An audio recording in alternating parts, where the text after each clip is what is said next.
అందరు భోజనం సిద్ధమవుతూ ఉంటారు. ఆనంద వస్తుంది. కానీ అనన్య పదే పదే టెన్షన్ పడుతుంది. అసలు ఈవిడ అంత పెద్ద ట్విస్ట్ ఏమైపోతుంది అని చెప్పి అనన్య తనలో తను అనుకుంటూ చూస్తూ ఉంటుంది.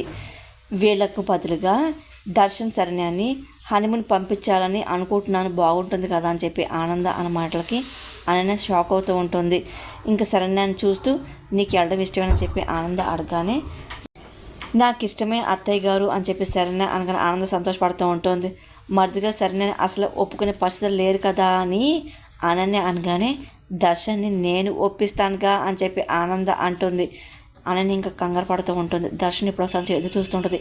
దర్శన్ రావడం గమనించి అనన్య బయటికి వెళ్ళి నేను మీకోసం ఎదురు చూస్తున్నాను అని చెప్పి అనన్య అనగానే దర్శన్ ఏంటని చెప్పి అడుగుతూ ఉంటుంది. అంటే మీ గాయం మీద అత్తయ్య గారు మరోసారి కారం చల్లపోతున్నారు అనన్య మాటలు దర్శన్కి ఏం అర్థం కాదు.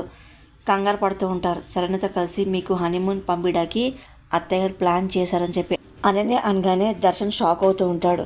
అంటే అదేదో తేడా అని చెప్పి శరణ్య రాసింది కదా ఉత్తరం, మీరు ఎలాగెళ్తారు అని చెప్పి అనన్య అనగానే వాళ్ళు అనుకుంటే మాత్రం హనీమూన్లో కాపురాలు జరిగిపోవాలి అని చెప్పి దర్శన్ ఆవేశంగా మాట్లాడుతూ ఉంటాడు.